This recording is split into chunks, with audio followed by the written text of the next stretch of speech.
मैं हूं राहुल शर्मा, आप देख रहे हैं SP9 न्यूज। स्वागत है आप सभी का आज की इस बड़ी खबर में। बड़ी खबर की शुरुआत हम करेंगे राष्ट्रपति चुनाव से। जी हाँ, राष्ट्रपति चुनाव को लेकर तमाम तरह का अपडेट SP9 न्यूज दे रहा था। हम लगातार अपने दर्शकों को एक एक अपडेट दे रहे थे।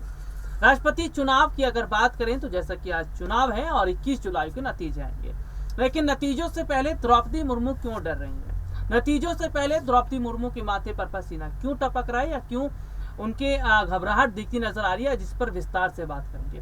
दरअसल सीधे तौर पर समझिएगा कि द्रौपदी मुर्मू के नाम का ऐलान करती है बीजेपी। एनडीए ने ऐलान किया कि द्रौपदी मुर्मू जो है वो उनकी तरफ से राष्ट्रपति पद के लिए खड़ी हुई है। महिला है, आदिवासी समुदाय से आती हैं। बीजेपी ने सोचा अच्छा खासा फायदा मिल जाएगा, लेकिन देखने को क्या मिलता है कि विपक्ष ने यशवंत सिन्हा को उतार कर द्रौपदी मुर्मू की मुश्किलें बढ़ा दी।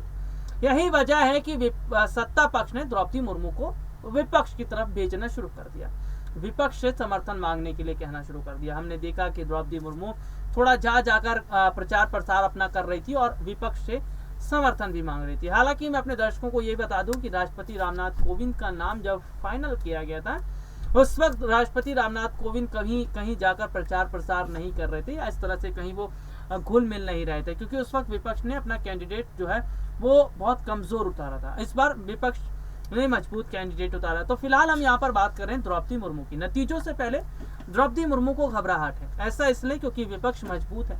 विपक्ष की मजबूत स्थिति को देखकर उन्हें डर लग रहा है कि कहीं उनकी हार ना हो जाए। हालांकि विपक्ष लगातार ये कह रहा है कि अगर लोकतांत्रिक और संवैधानिक तरीके से चुनाव अगर हुआ, चुनाव की प्रक्रिया सही तरीके से हुई, तो जीत जो है वो विपक्ष की जरूर होगी।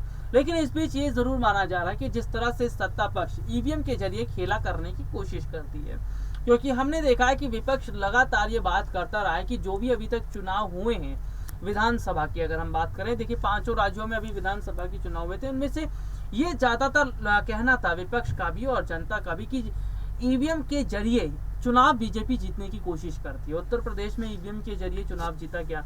उत्तर प्रदेश में हमने देखा 2 सीटों पर उपचुनाव हुए, रामपुर और आजमगढ़। इन सीटों पर भी इस तरह की बात निकलकर सामने आई थी कि यहाँ पर भी ईवीएम के साथ छेड़छाड़ किया गया।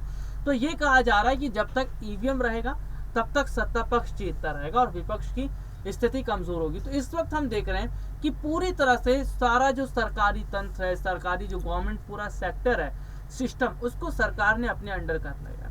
विपक्ष ये कहता है हमें पता नहीं चलता, उससे पहले सत्ता पक्ष को पता चल जाता है कितनी काउंटिंग हो गई, कितना वोट पड़ा हुआ है, कितना आ रहा है, कितना, वो कहते हैं हमें नहीं पता चलता। तो आज हम क्या देख रहे हैं कि सत्ता पक्ष लोकतंत्र का गलत इस्तेमाल कर रहा है। सत्ता पक्ष लोकतंत्र पर हावी हो रहा है, लोकतंत्र को खत्म कर रहा है, जो कि भारत के लिए अच्छी बात नहीं है। अगर सत्ता पक्ष लोकतंत्र को खत्म कर देगा तो शायद आने वाले समय में जनता अपनी आवाज भी नहीं उठा सकेगी। तो यहाँ पर हम देख रहे हैं कि चुनाव से पहले द्रौपदी मुर्मू के माथे से पसीना चू रहा है। हालांकि 21 तारीख को पता चल जाएगा जीत किसकी होगी, लेकिन सीधे तौर पर देखिएगा कि विपक्ष जो दावा कर रहा है उस दावे से सत्ता पक्ष के भी होश उड़े हुए हैं। आज के लिए इतना ही, आपसे फिर दोबारा मुलाकात होगी, तब तक के लिए इजाजत दीजिए। नमस्कार।